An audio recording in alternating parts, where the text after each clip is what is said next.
Une délégation de pasteurs américains, membres du bureau de la foi de la Maison-Blanche, était autour du président de la République Félix-Antoine Tshisekedi Tshilombo le 13 juillet 2025 au palais présidentiel de Mongalema. La délégation conduite par le pasteur Travis Johnson, directeur adjoint du bureau de la foi de la Maison-Blanche, a rapporté au chef de l'État qu'elle se félicite de l'accord de paix signé entre la République démocratique du Congo et le Rwanda sous l'égide de l'administration Trump. Nous prions aux côtés du peuple congolais pour que la paix règne sur toute l'étendue de la RDC, a dit le pasteur Johnson. Le président de la République s'est dit heureux de l'implication de son homologue américain Donald Trump dans les difficultés que rencontre l'Afrique. C'est grâce au président américain que le drame qu'il considère comme un génocide en RDC va prendre fin, a indiqué le chef de l'État.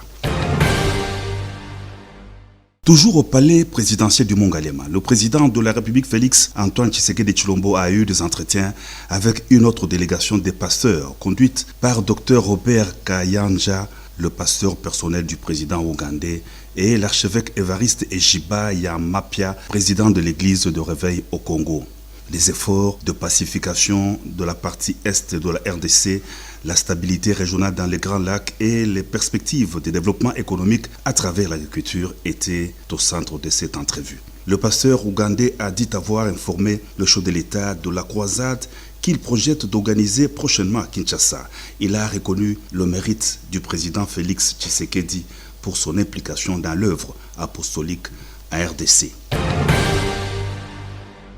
À la Cité de l'Union africaine, le président de la République Félix-Antoine Tshisekedi Tshilombo s'est entretenu avec une délégation de la République populaire de Chine conduite par Madame Qin Boyong, vice-présidente du comité national de la conférence consultative politique du peuple chinois. La visite s'inscrivait dans le cadre de la consolidation du partenariat stratégique global entre la Chine et l'Afrique, avec une attention particulière portée sur la République démocratique du Congo, pays pivot des intérêts chinois en Afrique centrale.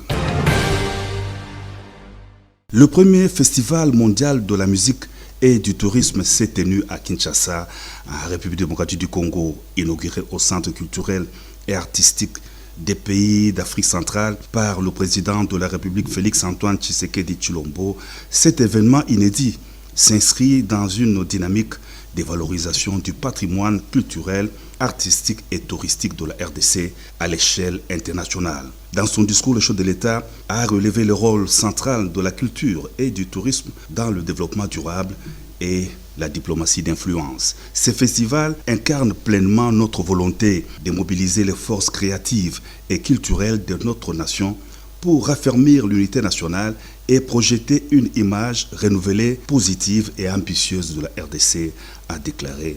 le président de la République. Un accord de principe